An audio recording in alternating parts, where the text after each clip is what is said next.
kalian semua generasi yang soleh dan soleh dari Allah Subhanahu wa Ta'ala. Amin ya Allah ya Rabbal alamin.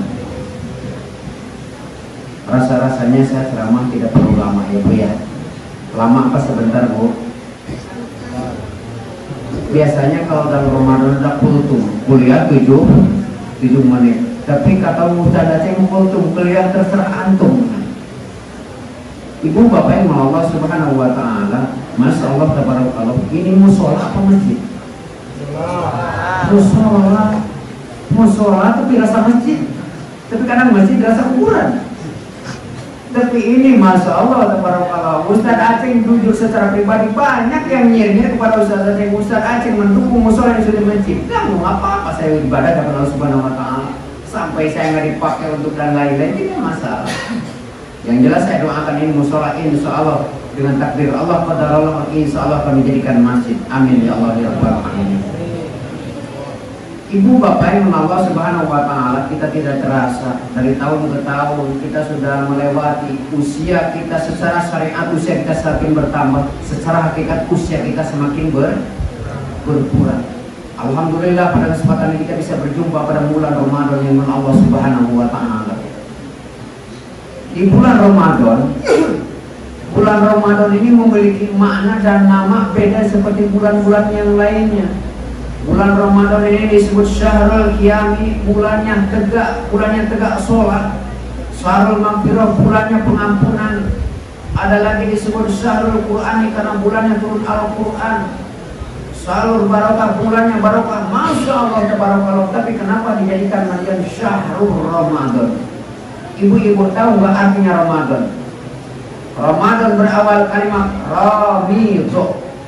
Apa itu Ramido? Ramido artinya pembakaran. Jadi Ramadan itu adalah bulannya pembakaran. Bakar apa? Ustaz kemarin saya sudah bakar-bakar sama suami, membakar ikan. Yang disebut dengan Ramadan adalah pembakaran yang membakar daripada dosa berdosa. Yang pertama dalam hadis Rasulullah SAW an Abu Hurairah radhiyallahu anhu, "Man shoma Ramadan imanan wa ihtisaban ghufrallahu ma taqaddama min dzambi." Barang siapa yang berpuasa karena iman dan takwa kepada Allah Subhanahu wa Ta'ala, maka Allah akan ampuni segala dosa-dosanya daripada tahun-tahun yang lalu.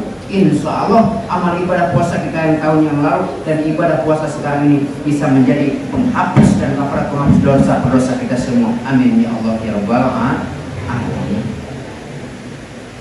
Lalu kenapa dikatakan menjadikan Syahrul Maghfirahnya? Karena kita banyak membaca Al-Quran. Di antara membaca Al-Quran, Syahrul Quran, nazal Al-Quran masifan wa rahmah. Allah telah menurunkan Al-Quran menjadikan obat dan rahmah. Ibu-ibu kalau bulan Ramadan sering tadarus enggak? Tadarus, anak-anak tadarus. Banyak ayam bertanya, Ustaz, kok tiap malam bulan Ramadan itu tadarus? Apa sih hasil dan maknanya? Dengerin.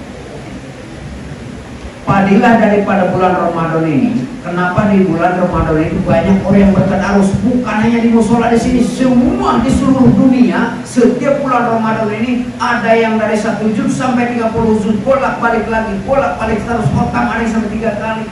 Masya Allah tabarakallah. Tapi apa kemanawiannya? Yuk kita gali daripada usul fikih. Imam Syafi'i dulu dia sering membacakan Al-Quran, dikatakan sittin khotam. Dalam 1 bulan ini bisa mencapai 6 kali, 60 kali dalam 1 bulan khatam Quran. Bingung bayangin, 60 kali khatam Al-Quran. Kita 1 bulan cuma 30 juz, cuma 1 kali khatam. Lalu Imam Syafi'i ada seorang anak yang bertanya, "Ya Syekh, kenapa engkau selalu membaca Al-Quran bolak-balik dan apa manfaatnya dan apa hasilnya?" Lalu Imam Syafi'i berkata, "Wahai anak kecil, ya gulam, tapi Nabi Ma'ai, ambillah kamu sebagai air." Lalu si anak kecil ini disuruh mengambil air. Anak kecil ini, ambillah kamu air dari sumur melalui keranjang pasir sampai engkau mengatakan lelah. Akhirnya si anak kecil mengambil air dari sumur, bolak-balik sampai lelah. Setelah dia capek lelah mengatakan, "Ya Syekh, wahai tuanku, aku sudah lelah mengambil air." Kata engkau membaca Al-Quran sampai mulut berbusa, bagaikan aku mengambil air dari sumur dengan mulut keranjang pasir. Apa fadilahnya, apa mananya? Kata Imam Syafi'i, wahai anak kecil, engkau telah mengambil air dari sumur bolak-balik sampai lelah. Mana hasilnya dan mana buktinya? Ditengok, hasilnya tidak ada, karena air yang melalui keranjang pasir jatuh ke bawah. Tapi ada buktinya. Apa buktinya? Keranjang pasir tadinya dari kandang onta, karena sering bolak-balik masuk ke air, keranjangnya tadinya kusam, kotor, bau, menjadikan bersih.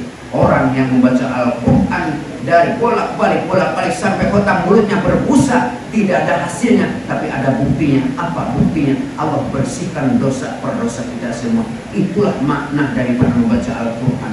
Oleh karena itu, ibu-ibu, bapak semuanya, suruh anak-anak berkumpul di musola untuk membaca Al-Quran. Insya Allah akan mengalir pahala buat ibu bapak sekalian, dan tentu ini akan menghapus daripada dosa per dosa kita semuanya. Amin ya Allah ya Rabbal Alamin.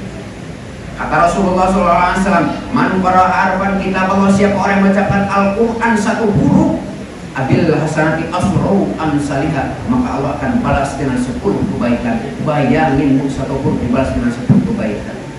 Di dalam Al-Quran, wa idza qara'al Quran, dan ketika engkau dibacakan Quran, fastami'u lahu, dengarkan baik-baik, wa ansitu, diam, la'allakum turhamun, niscaya engkau akan mendapatkan rahmat. Itu baru orang mendengarkan, apalagi orang yang membacanya. Ibu bapak yang Allah Subhanahu wa taala, mohon maaf. Sebenarnya Ustadz itu tadi itu kesini mau konfirmasi jadwal Ustadz itu besok, bukan sekarang. Gitu. Berhubung Pak Imamnya Pak DKM nyuruh langsung sini, ya udah nggak apa-apa. Besok mungkin Ustadz tidak bisa kesini. Kalau disuruh kesini pun juga sebenarnya kalau dekat Ustadz senang di sini tuh betah. Jamaahnya baik-baik, muskolahnya bersih, tempatnya nyaman. Masya Allah tabarakallah. Insya Allah apa yang ibu lakukan, apa yang keluar akan menjadikan amal ibadah dari Allah Subhanahu wa taala. Amin ya Allah ya Rabbal Alamin. Ibu bapak yang Allah Subhanahu wa taala, sebenarnya Ustadz ini kalau ceramah biasanya 2 jam, 3 jam, senang ibu-ibu ketawa, tapi saat ini Ustadz tidak bisa mengajak ibu ketawa, karena Ustadz ini dalam kondisi Ustadz galau. Kenapa Ustadz galau? Kemarin mungkin saya beri terima kasih kepada Mas Karyanto. Dalam kondisi saya sakit, dibekam, pengobatan ala Rasulullah SAW sampai sembuh.